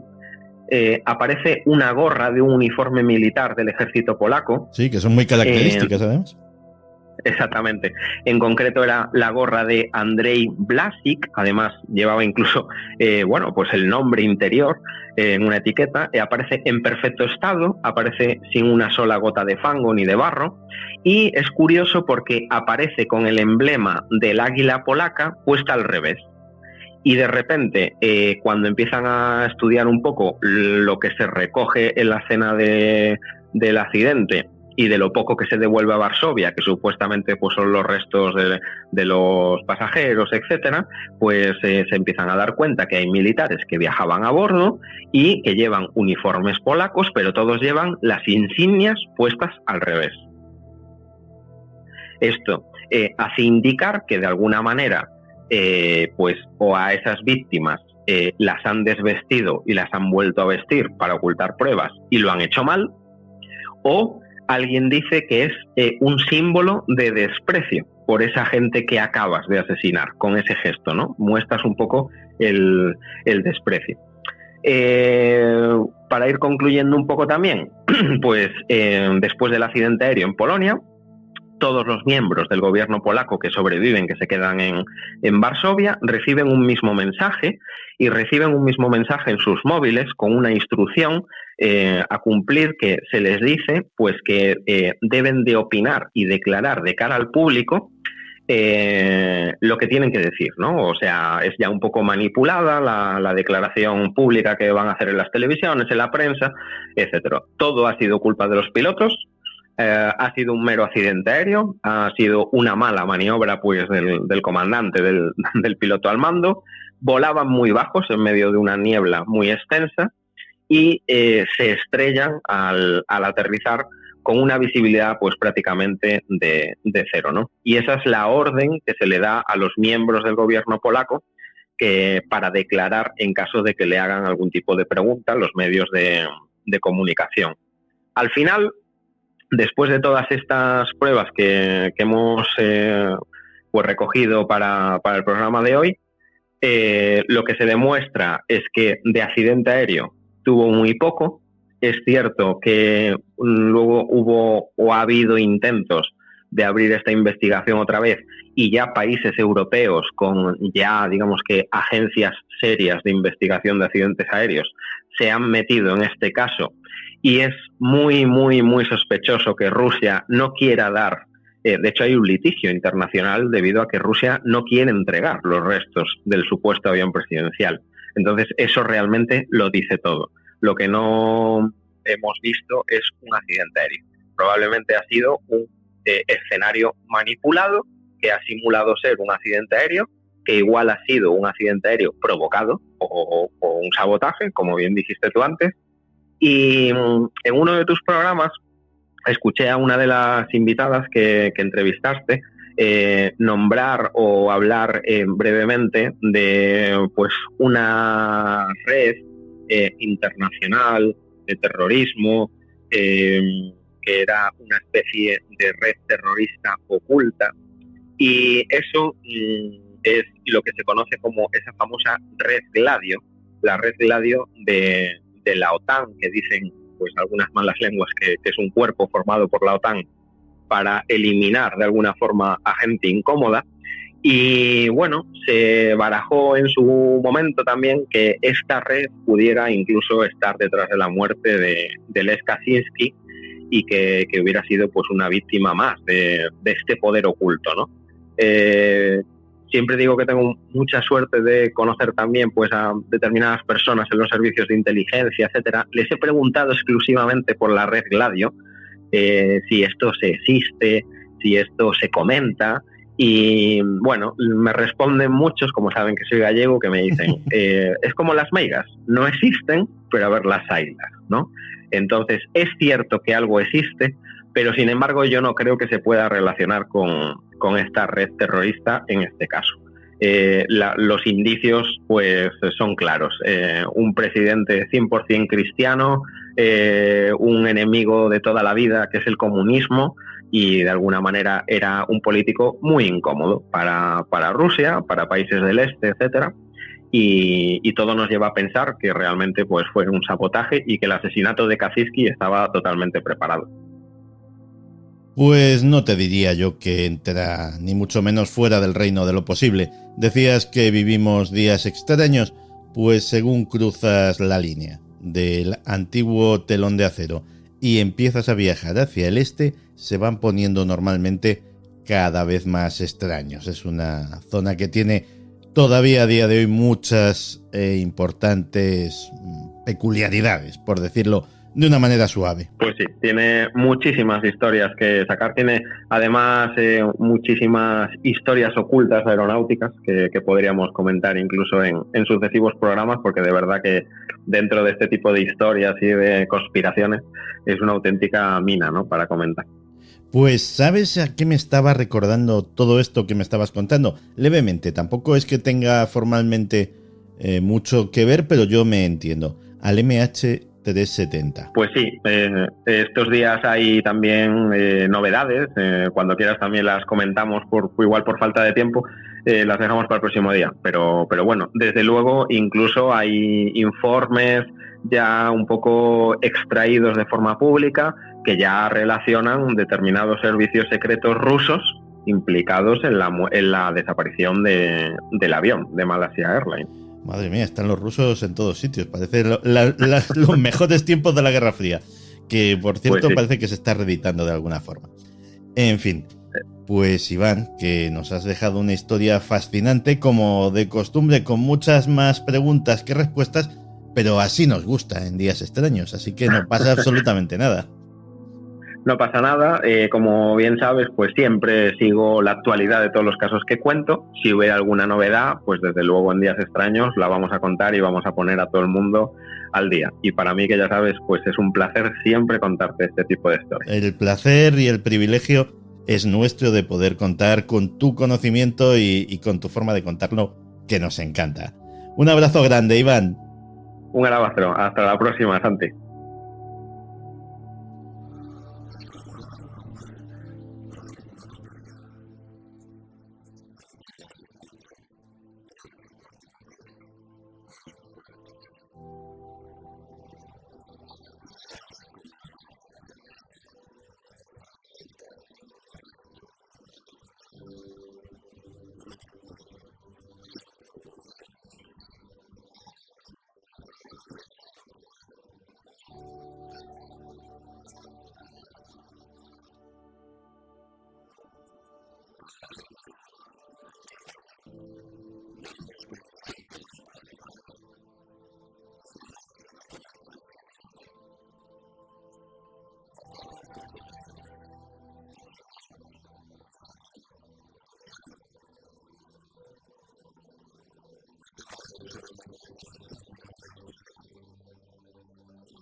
La mafia ha sido tradicionalmente un tema predilecto para el cine, para la literatura, para las series de televisión, un tema que ha excitado la imaginación, que ha emocionado, que ha hecho temer a miles, cientos de miles, millones de espectadores en todo el mundo. Inevitablemente, en todas esas obras de ficción hay mucho de mito muy alejado de la realidad. Otras no, otras reflejan la realidad de la forma más cruda posible, y esa realidad no desmerece en nada al mito, ni en lo crudo, ni en lo fascinante, ni en lo terrorífico.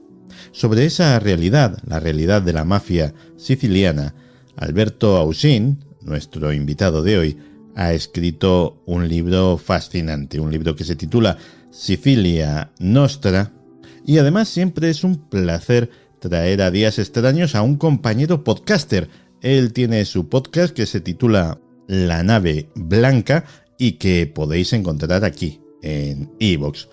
Alberto, bienvenido a Días Extraños. Muy buenas, Santiago. Estoy encantado de estar aquí contigo. Es un placer y un honor, créeme, y además es un placer y un honor también poder dirigirme a todos los oyentes de Días Extraños, entre los que me incluyo, por supuesto. Ay, pues muchísimas gracias. Como te decía, el libro me ha parecido fascinante y, por empezar las cosas por el principio, el prólogo, de hecho, ya es uno de los momentos que te meten en situación de lleno, porque en el prólogo narras una ceremonia de iniciación en la mafia. ¿Cómo son estas ceremonias? Pues mira, Santiago, es curioso porque Cosa Nostra, la mafia siciliana, es una organización secreta que tiene sus propios ritos, tiene sus propias costumbres, sus propias leyendas y tradiciones, pero claro, como es una organización criminal, todas estas cuestiones son tradiciones orales. No a ningún mafioso se le ocurre poner por escrito lo que se está diciendo en una reunión, a ningún miembro de Cosa Nostra se le ocurre tomar acta de una conversación, pero en el año 2007 los Carabinieri detuvieron a un capo mafioso, a un boss llamado Salvatore Lo Piccolo, que había sido brazo derecho de uno de los capos más peligrosos de todos, que era Bernardo Provenzano, y durante el registro los policías, los carabinieri, encontraron un papel manuscrito que tenía 10 mandamientos, que son los que tiene que pronunciar durante el rito de iniciación cada persona que desea formar parte de Cosa Nostra. La verdad es que las autoridades no estaban muy sorprendidas, porque era algo que teóricamente no tendría que haberse encontrado por escrito en ninguna parte, y sin embargo durante este registro se encontró. Porque para poder pasar a formar parte de Cosa Nostra, cualquier persona que quiere ser iniciada dentro de la organización tiene que pronunciar los 10 mandamientos. Por ejemplo, el primero dice que no es posible presentarse a un amigo nuestro si no es a través de un tercero. El segundo, que hay que respetar a las mujeres de nuestros amigos. El tercero, que está prohibido tratar con la bofia. Y estos mandamientos, la persona que va a ser iniciada dentro de algún clan de la mafia los tiene que pronunciar delante de una serie de testigos, y cuando pronuncia los 10 mandamientos, lo siguiente que tiene que hacer es perforar con una aguja o con la espina de una rama de naranjo el dedo índice de una de sus manos, de la mano izquierda o de la mano derecha. Este no es un gesto casual, porque tiene que pinchar el dedo índice del dedo que apretará el gatillo de la mano que empuñará la pistola o el arma que utilizará el nuevo miembro de Cosa Nostra. Con ese pinchazo, de ese pinchazo saldrán unas gotas de sangre, y lo que tiene que hacer esta persona que está a punto de formar parte de Cosa Nostra es embadurnar con la sangre o una pequeña figurilla de la Virgen María o de un santo, o una estampita de un santo o de un Cristo o de una Virgen, y después lo que tiene que hacer es pegarle fuego a esta figurilla o a esta estampita y pronunciar las últimas palabras del juramento, que son las siguientes: juro serle siempre fiel a Cosa Nostra y que mi carne arda en el infierno como esta estatuilla si rompo mi juramento. Y en ese momento el nuevo iniciado es presentado a la familia mafiosa, lógicamente, y este nuevo miembro, a partir de ese momento, aunque seguramente con el grado más bajo, pero ya empezará a saber cosas del funcionamiento interno de la familia, etcétera, etcétera. Son gente intensa, por lo que vemos. Oye, la mafia tiene una tradición centenaria, pero tu libro comienza con la Segunda Guerra Mundial, porque posiblemente es donde empezaría la edad contemporánea de la mafia que conocemos, pues por las películas, por la televisión, etcétera, etcétera, ¿no? Pues efectivamente, digamos que hasta no se sabe exactamente cuál es el origen de la mafia. Probablemente surge a mediados del siglo XIX, pero era un movimiento, unos grupos, no voy a decir yo que residuales, pero era algo que estaba más circunscrito al mundo rural principalmente. Pero a partir de la Segunda Guerra Mundial, con todos los cambios políticos, sociales, económicos a nivel mundial, con la Guerra Fría, la importancia que tuvo Italia también dentro de la Guerra Fría, la mafia cambió su rol y pasó de ser un movimiento residual más bien campesino, digamos, más bien ligado al mundo del campo, y se empezó a convertir en una asociación criminal capaz de manejar cada vez mayores cantidades de dinero, de acumular más poder y más influencia política. En fin, está claro que ese momento fue un momento clave en la historia de la mafia y de Cosa Nostra, sí. Uh-huh. De hecho, inmediatamente, casi después de la Segunda Guerra Mundial, de el cambio de régimen, ya derribado el fascismo, la mafia comienza a convertirse en un actor político, casi. Pues así es. En realidad, para hablar un poco de cómo fue la situación de Italia durante la Guerra Fría, y hasta cierto punto actualmente todavía se ve un poco esta organización, a mí me gusta hablar de la figura de una especie de calamar gigante, ¿no? De un kraken que se encuentra sumergido en una especie de abismo oscuro. Y este kraken tiene varios tentáculos, muy fuertes además. Uno de estos tentáculos sería Cosa Nostra, la mafia siciliana. Otro la 'Ndrangheta, que sería la mafia calabresa. Otro la Camorra, que sería la mafia napolitana. Otro tentáculo sería la masonería, y muy particularmente la Logia Masónica Propaganda 2. Otro tentáculo, los servicios secretos desviados. Otro, los políticos corruptos. Y digamos que dentro de todas las cuestiones misteriosas, conspiranoicas, los atentados, los magnicidios, los grandes escándalos de la historia de Italia de la segunda mitad del siglo XX, tienen que ver con uno o varios de estos tentáculos que muchas veces se entrelazan entre ellos y es casi imposible saber qué participación real tuvo Cosa Nostra, porque la tuvo, pero además por quién fue ayudado Cosa Nostra, si fue ayudada por los políticos, por la masonería, por los servicios secretos o si estuvieron allí todos involucrados. Y en este caso concreto, tal vez la pregunta más interesante sería ¿quién era la cabeza de aquel Kraken? ¿Quién era verdaderamente el que manejaba los tentáculos? Hay un mito que yo se lo achaco a la película El Padrino, que es cuando a Vito Corleone le proponen participar en el tráfico de drogas y dice no, nosotros no nos pringamos con estas cosas. Y sin embargo la mafia siciliana pues no ha hecho ascos en absoluto al tráfico de narcóticos y lo ha practicado desde época muy temprana. Pues efectivamente, pero es en parte mito y en parte realidad.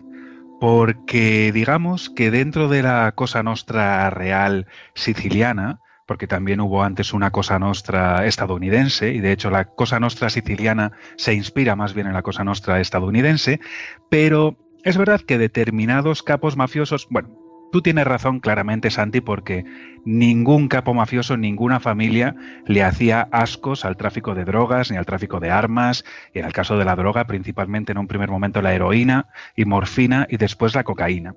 Pero también es verdad que determinados mafiosos, como por ejemplo Stefano Bontate, que no es muy conocido, pero fue uno de los grandes capos de los años 70 y principios de los 80, era un hombre que ganaba mucho dinero con el tráfico de heroína, pero que quería controlar hasta cierto punto ese tráfico y que no se le escapase de las manos, porque él diversificaba. Él quería traficar con heroína, pero también tenía muy importantes contactos políticos y no los quería arruinar. Era un hombre muy bien relacionado. Mientras que es cierto que, por ejemplo, el clan de los corleoneses, encabezado en un primer momento por Luciano Leggio y después por los más famosos Totò Riina y Bernardo Provenzano, ellos sí que invertían y reinvertían todo en el tráfico de heroína y en la especulación inmobiliaria.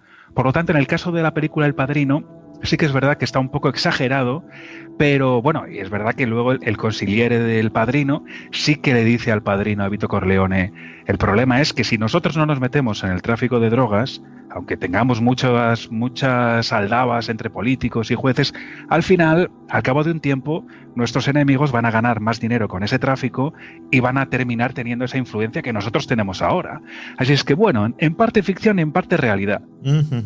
Oye, pues mira, ahora que has mencionado precisamente a la mafia estadounidense, ¿cómo han sido las relaciones entre los sicilianos y sus primos de América? Pues han sido cambiantes, lo cierto es que han sido cambiantes, porque digamos que Cosa Nostra americana surge a principios de los años 20, del siglo XX aproximadamente, a partir de los primeros inmigrantes que salían desde Italia, desde Sicilia, hacia América. Y luego es verdad que siempre ha habido una relación más o menos intensa entre la isla más grande del Mediterráneo, Sicilia, y los Estados Unidos. Pero durante mucho tiempo no hubo una relación entre América y Sicilia porque los sicilianos, digamos, eran muy chapados a la antigua y no podían soportar, aunque suene extraño, que los mafiosos estadounidenses se divorciasen y tampoco veían con buenos ojos que practicasen la usura. Para ellos la usura era algo que estaba muy feo, pero está claro que el dinero llama siempre al dinero, los negocios son los negocios, y en otros momentos dijeron, bueno, vamos a dejarnos aquí de mentalidades arcaicas y vamos a empezar a ganar dinero de verdad. Y para eso nos hace falta Sicilia. Otro punto común que suelen tener las historias de la mafia es que en un momento u otro de la novela, la película, la serie, hay una guerra. Ha habido guerras en la mafia siciliana? Sí, ha habido varias guerras. Ha habido varias guerras y algunas particularmente brutales. La primera guerra de mafia comenzó en 1962 y la segunda guerra de mafia comenzó en 1981. Estas dos son las dos grandes guerras de mafia, conocidas así porque estas guerras involucraron a todos los clanes, a todas las familias. La primera guerra de mafia de los años 60 tuvo lugar después de crear un órgano colegiado de la mafia siciliana llamado Comisión, que era donde se reunían representantes de todas las familias, precisamente para que los negocios despegasen, para que hubiese menos muertos en las calles, para poner en común cuáles podían ser los puntos de fricción para limar asperezas sin tener que matarse entre ellos. Pero claro, después de varios años de ganar una cantidad ingente de dinero a través del tráfico de heroína, llegó un momento en el que las familias decidieron casi enfrentarse entre sí para ver un poco para cambiar los equilibrios de poder y para que algunas familias desapareciesen del mapa, como realmente así fue, casi, y otras se hiciesen con todo el tráfico de estupefacientes. Y fue una guerra brutal, pero mucho más brutal fue la Segunda Guerra de Mafia, que fue una guerra particular, porque digamos que Cosa Nostra siempre se ha considerado una especie de sociedad secreta criminal para toda la isla de Sicilia, pero la cabeza de Cosa Nostra siempre solía estar en Palermo. Palermo era el corazón de la mafia y esto nadie lo podía poner en duda. Y las grandes decisiones estratégicas se tenían que tomar en Palermo por los miembros palermitanos de Cosa Nostra. Pero resulta que allá por los años 70, finales y principios de los 80, hubo un clan particularmente aguerrido de la provincia de Palermo, de la ciudad de Corleone, el clan de los corleoneses, que decidieron que eso tenía que cambiar. Y lo hicieron de la única forma que sabían, que era provocando una matanza como no se había visto nunca antes nada igual. Aniquilaron, laminaron clanes enteros, los secuaces de Totò Riina y de Bernardo Provenzano. Se calcula que entre 1981 y 1985 murieron entre 3.000 y 4.000 miembros de Cosa Nostra en esta guerra verdaderamente salvaje. ¿Se podría hablar de genuina infiltración de la mafia dentro del gobierno italiano o son casos puntuales, casos de corrupción, de soborno, cosas que, bueno, suceden pero no es a un nivel estructural? Pues este es un tema bastante complejo. Lo que sucede es que si al final son los tribunales de apelación y las comisiones políticas las que tienen que intentar aclarar un poco esto, nunca han mostrado mucha voluntad a la hora de clarificar estas cuestiones. Pero yo creo que es evidente que existe una infiltración mafiosa sostenida y profunda dentro de la política italiana. De hecho, uno de los políticos más importantes del siglo XX en Italia y en Europa occidental, que fue Giulio Andreotti, fue condenado por asociación o por concurso externo en asociación mafiosa. Lo que sucede es que como aquellos delitos los cometió supuestamente antes del año 80, en realidad supuestamente no, porque le condenaron por ello, pero aquellos delitos habían prescrito. Estamos hablando de un hombre que fue ocho veces presidente del Consejo de Ministros, es decir, 8 veces presidente del gobierno, el equivalente. Fue ministro de Defensa, ministro del Interior, estuvo casi 50 años en política y según el testimonio de algunos arrepentidos, él tuvo conversaciones personales con Totò Riina, con Stefano Bontate y con otros capos mafiosos. Y no solo eso, sino que a principios de los años 90, y de esto todavía todavía aquí en Italia están investigando esta cuestión y se está juzgando, tuvo lugar el llamado Pacto Estado-Mafia, que fue un intento de pactar por parte del Estado con Totò Riina para ver si Riina dejaba de perpetrar atentados y de provocar matanzas, entre otros también de políticos. Mientras que lo que quería la mafia de Riina era mejores condiciones penitenciarias y también que se olvidasen de algunas causas judiciales. Y aunque este juicio todavía está en mantillas, aunque ya ha habido alguna condena, por ejemplo, fue condenado por esta cuestión el secretario personal de Silvio Berlusconi, llamado Marcello Dell'Utri, pues todas estas cuestiones evidencian que siempre ha habido un contacto, directo o indirecto, entre Cosa Nostra y la política italiana. Uh-huh.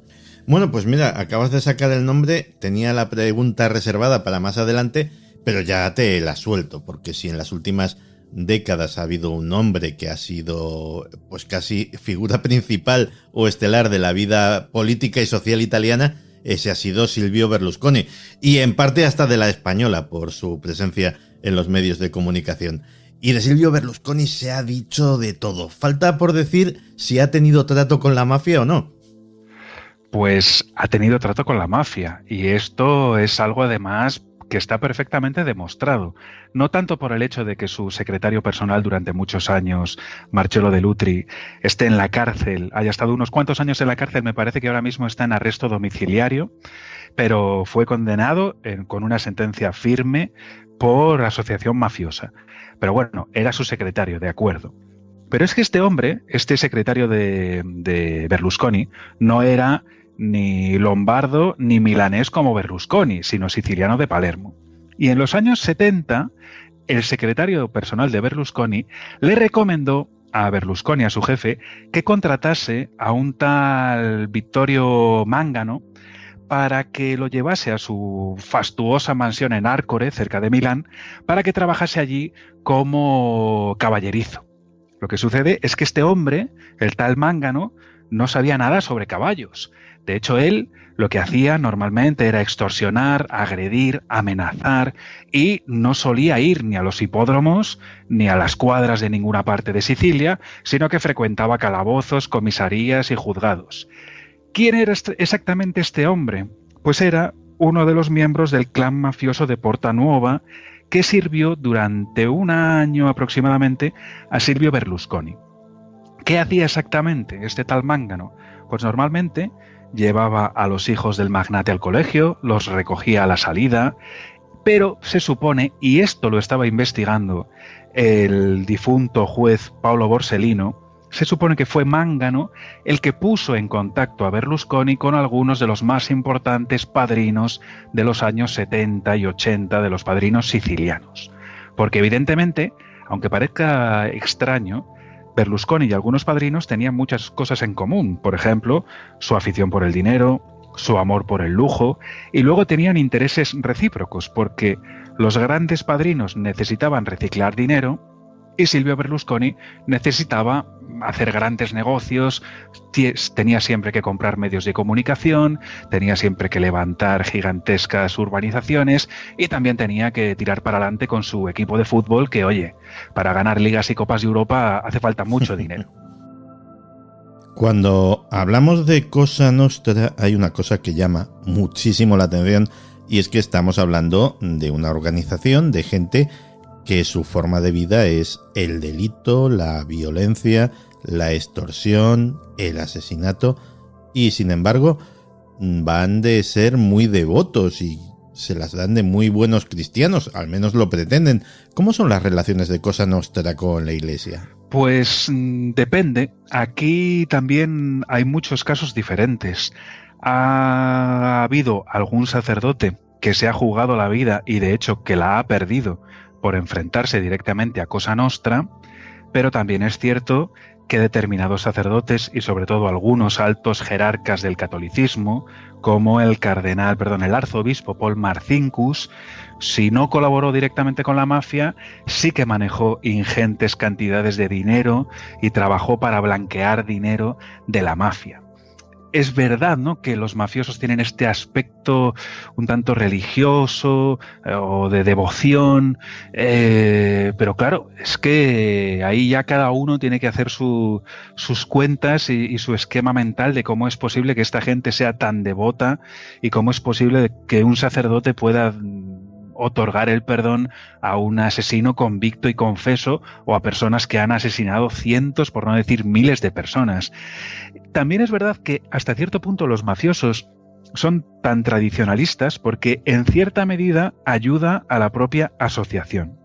Por eso los mujeriegos, los drogadictos, los bocazas, por decirlo de alguna forma, nunca han sido bien vistos en Cosa Nostra, porque terminan hablando demasiado, terminan teniendo muchas deudas, se meten en líos, salpican a los demás con sus problemas. Entonces, el padre de familia, el hombre que se casa, que tiene una vida ordenada, regular, que va regularmente a misa, aunque luego sea un asesino y un criminal, al menos con ese tipo de vida, hará que la asociación arriesgue menos, esté menos en peligro. Sí, bueno, lo que en el fondo viene a pretender cualquier director de recursos humanos. Claro, un tipo estable, un tipo que no vaya a hacer cosas raras. Mira, hace unas semanas tuvimos aquí a Eduardo Bravo, que también es, como tú, un grandísimo conocedor de Italia, y escribió un libro, Villa Wanda, en el que pues narraba los enloquecidos años 70 en aquel país. Los años del terrorismo de extrema derecha, del terrorismo de extrema izquierda, de la Red Gladio, de la Propaganda 2. ¿Cómo se manejaba la mafia en todo esto? Pues la mafia se manejaba realmente bien. Digamos que la mafia siempre supo sacar provecho de todas estas cuestiones. Principalmente porque Cosa Nostra es una asociación que habitualmente evita las cuestiones sentimentales y evita ligarse a nada por algo que no sea el puro negocio. De tal manera que Cosa Nostra siempre ha vendido decenas o cientos de miles de votos al mejor postor sin que le importe ni lo más mínimo la ideología del partido al que está entregando sus votos. Y en este caso concreto de los años de plomo que tú me comentas, Santi, pues es algo muy parecido. La mafia estuvo de acuerdo con un golpista que en 1970 finales, un personaje muy siniestro y muy extraño, que fue el príncipe Junio Valerio Borghese, intentó dar un golpe de estado en Italia, le salió mal, terminó huyendo a la España de Franco y terminó muriendo en extrañas circunstancias en Conil, cerca de Cádiz. Bueno, pues la mafia estaba dispuesta a colaborar con este hombre, que era un fascista convencido, a la hora de dar un golpe de estado, porque pensaban que iban a salir ganando, que muchos mafiosos iban a ser liberados.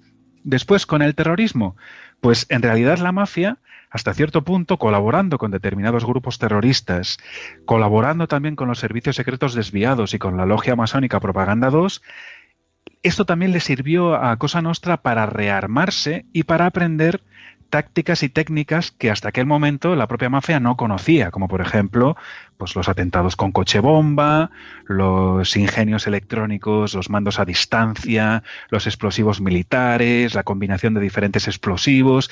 Así es que Cosa Nostra está siempre dispuesta a hacer buenos negocios y está siempre dispuesta a aprender cosas nuevas para hacer el mal. Pues hablando de hacer el mal, en Italia hay precisamente varias organizaciones dedicadas en cuerpo y alma a esto, la 'Ndrangheta, la Camorra.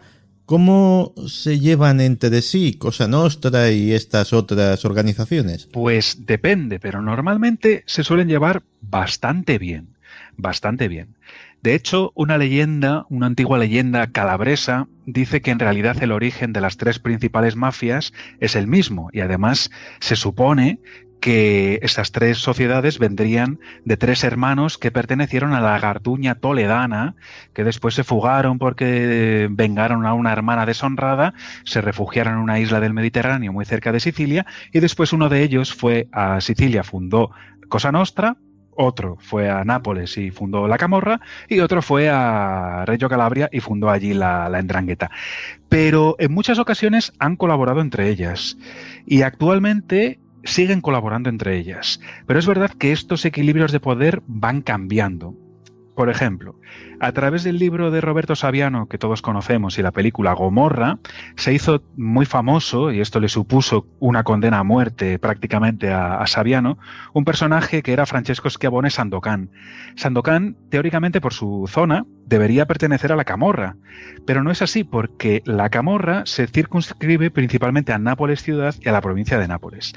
pero este Francesco Schiavone siempre estuvo en realidad en contacto con Cosa Nostra y más particularmente con los líderes de los corleoneses durante los años 80 y 90.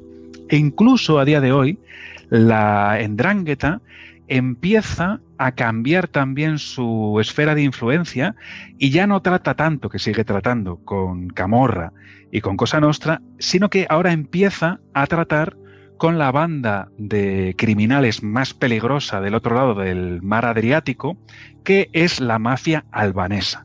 Para que veas que el mundo del crimen, Santi, siempre se está reorganizando, siempre está evolucionando y siempre quiere hacer más dinero y tener siempre más poder. Sí, de hecho, ahora mismo, y no es algo que se comente en los medios de comunicación, Albania corre peligro de ser, si no lo es ya, el primer narcoestado europeo. En fin, hay un episodio de tu libro que te tengo que confesar que ese sí que me ha sorprendido, entre otras cosas porque lo desconocía en absoluto. Y es que los tentáculos de la mafia llegaron hasta la mismísima Guerra de las Malvinas. Efectivamente, así es, porque digamos que durante la Guerra de las Malvinas, esto está también conectado con la logia masónica Propaganda 2, cuyo líder, Licio Gelli, fue un fascista que además participó en la Guerra Civil Española. Después viajó a Argentina, fue consejero personal de Perón, y aquí está más bien el punto de conexión. Después se movió por toda Sudamérica, más tarde volvió a Italia, se puso a encabezar esta logia masónica secreta y cubierta. Y durante la Guerra de las Malvinas, los argentinos demostraron que la tecnología francesa, los cazabombarderos franceses y los misiles Exocet de fabricación francesa eran extraordinariamente eficaces. Lo que pasa es que Margaret Thatcher, una vez ya comenzada la guerra, intentó evitar por todos los medios que los argentinos consiguiesen más misiles de aquellos que eran tremendamente efectivos contra los barcos británicos. Y además es que los argentinos tenían muy pocos. Yo no sé si tenían 5 o 6 misiles de aquel tipo. Si hubiesen tenido más, tal vez la guerra hubiese terminado de forma diferente. Entonces, claro, los argentinos intentaron saltarse aquel bloqueo para comprar más misiles a Francia y recurrieron a este Licio Gelli, que era el maestro venerable de la logia masónica Propaganda 2.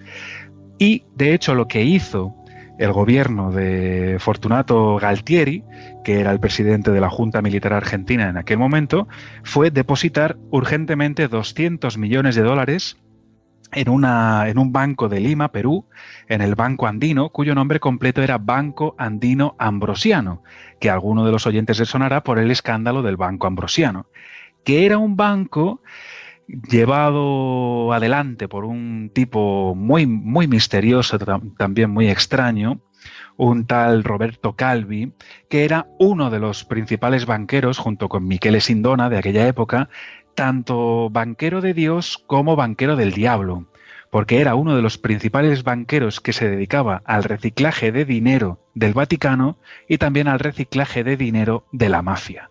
Con lo cual, como puedes ver, aquí está todo relacionado. Y a fin de cuentas, en este caso concreto, estamos hablando de tráfico de armas. Y esta ha sido una de las actividades tradicionales de Cosa Nostra, y en este caso también. Pues ahora que está tan en boga lo de que tanto Netflix como HBO como Amazon se dediquen a hacer macroseries de televisión, pues de grandes sucesos históricos, me estoy acordando de Chernóbil sin ir más lejos,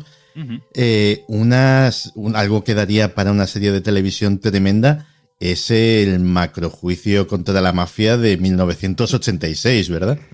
Sí, la verdad es que ese es uno de los episodios más increíbles de la historia de la lucha contra el crimen organizado. Fue un juicio que duró casi 2 años, en el que 2 jueces, principalmente, los jueces instructores Giovanni Falcone y Paolo Borsellino, intentaron crucificar a Cosa Nostra juzgando casi 500 mafiosos de la tacada, y además es una historia increíblemente curiosa y muy tensa también, porque las autoridades terminaron secuestrando, entre comillas, a Falcone y a Borsellino y se los llevaron a una cárcel, a la cárcel de Cerdeña de la Sinara, para que allí terminasen de hacer la instrucción, porque en el gobierno pensaban que sus vidas corrían gravísimo peligro porque querían juzgar a la mafia en pleno. Y de hecho luego se dudaba, ¿no?, en el gobierno, decían, bueno, ¿qué hacemos? Juzgamos a la mafia en Palermo, pero es que en Palermo es demasiado peligroso, hay que juzgarlos mejor en Roma. Pero entonces dijeron Falcone y Borsellino, no, esto es imposible. La mafia que ha nacido en Sicilia tiene que ser juzgada en Sicilia. Y para juzgar a la mafia en pleno se construyó la conocida como aula búnker, una especie de estructura gigantesca con el techo a prueba de bombas, con un foso enorme, vigilado día y noche por 3.000 agentes de la autoridad para juzgar allí en pleno a la mafia. Pero claro, luego el juicio en sí fue increíblemente largo, complejo, con momentos de grandísima tensión, otros momentos que son de pura broma casi, ¿no?, de surrealismo italiano, con mafiosos ahí que se ponían a hablar de su vida, intentando engañar al tribunal, que casi parecían actores de lujo de una tragicomedia de Alberto Sordi o de Vittorio Gassman.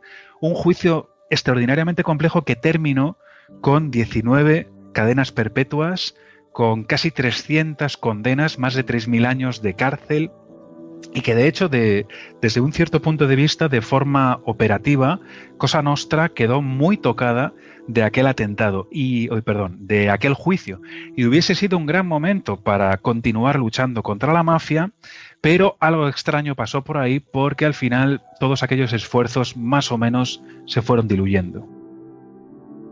De hecho, quedó tocada porque apareció un fenómeno absolutamente inédito en toda la historia de la mafia, que eran los arrepentidos.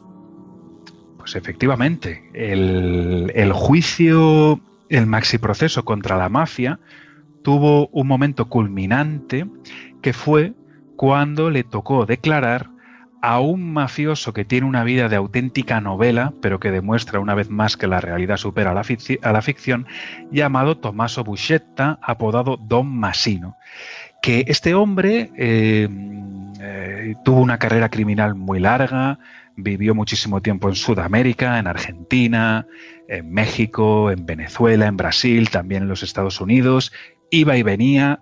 Él era lo que se considera dentro de Cosa Nostra un pecador. Era un pecador, le encantaba jugar, bailar, salir de fiesta, las mujeres, se casó 3 veces, tuvo 8 hijos, se operó la cara.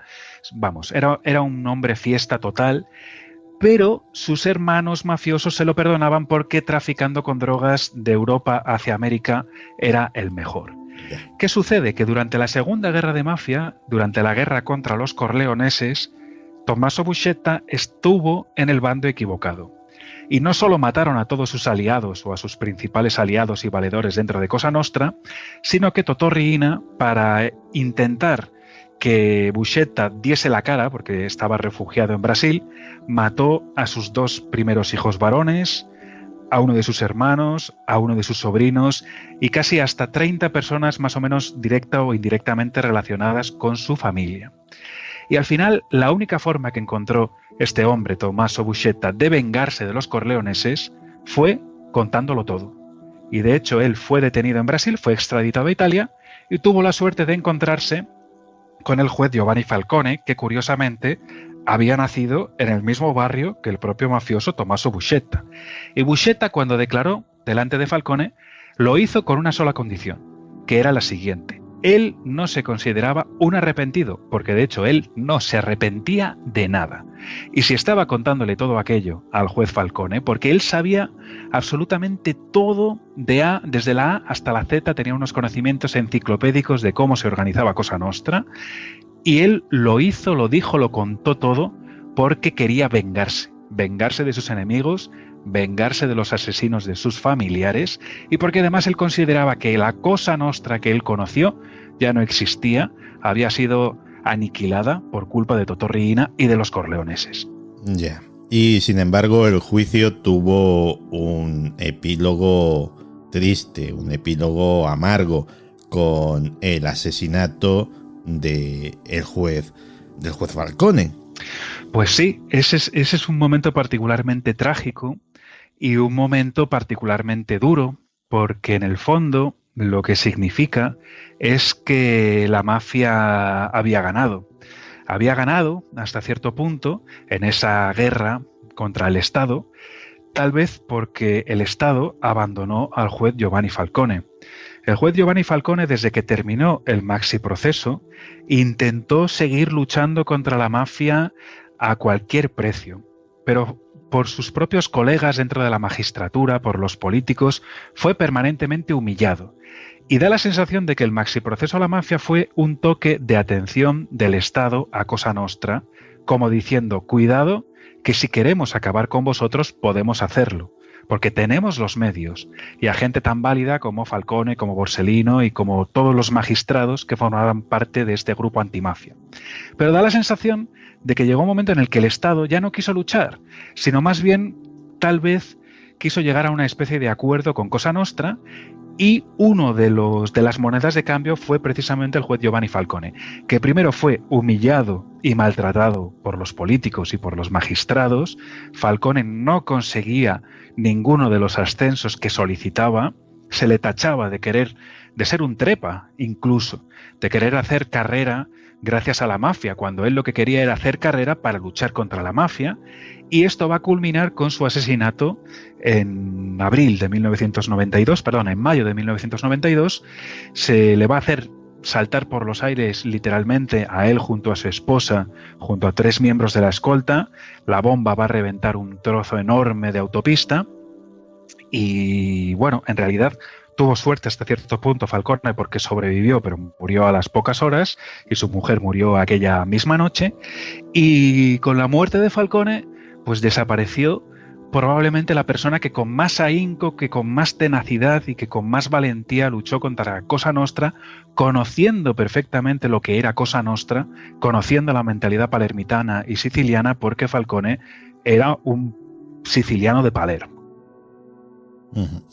Y ya para terminar, Alberto, ¿cuál es la situación actual de Cosa Nostra? ¿En qué momento se encuentra esta historia?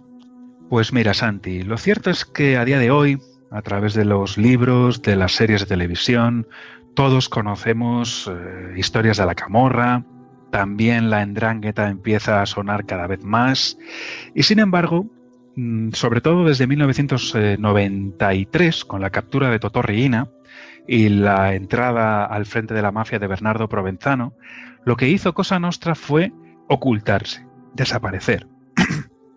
Perdón. Lo que hizo fue ocultarse, desaparecer, porque se dieron cuenta los mafiosos de que la estrategia combativa, guerrera, terrorista de Riina era un error. De tal manera que para continuar creciendo, para continuar haciendo negocios en un mundo cada vez más globalizado, como es el mundo en el que nos encontramos hoy, en un mundo cada vez más extraño, como nos dirías tú, Santi, lo mejor es ocultarse, no llamar la atención, no matar policías, no matar jueces, no matar periodistas, ocultarse. Y a día de hoy hay gente que lucha contra la mafia con muchísima energía, contra Cosa Nostra, que se siente verdaderamente desprotegida y desesperada porque esa estrategia de que no se hable de Cosa Nostra, de que Cosa Nostra llame poco la atención y se siga infiltrando en silencio, parece ser que está funcionando. Y hablar de la mafia es bueno, hay que hablar de ella, hay que saber cómo son los mafiosos, hay que saber realmente lo que hacen, pero Cosa Nostra está consiguiendo que se hable entre poco y nada de ella, y te garantizo que no es porque haya desaparecido, sino que continúa estando ahí muy viva, y si no se habla de ella, es mejor para los mafiosos. Pues aquí estamos para justo lo contrario, para seguir hablando de la mafia y de todo lo que la rodea. Y nada, si os ha gustado esta historia, pues la tenéis corregida, aumentadísima y muy bien contada en el libro Sicilia Nostra, y si os gusta cómo Alberto Ausín cuenta las cosas, pues lo podéis escuchar en iVoox en su podcast La Nave Blanca. Alberto, muchísimas gracias por pasarte por Días Extraños. De nada, Santi, muchísimas gracias a ti. No me lo puedo creer, estoy en Días Extraños. Soy parte de la extraña familia, es algo alucinante. Después de todos estos años escuchándoos a ti, a Iker, a todo el mundo del misterio desde ya hace una buena temporada, estoy en la gloria. Pues el placer te puedo asegurar que es mutuo, porque me lo he pasado muy bien con esta entrevista. Un abrazo, amigo. Otro para ti.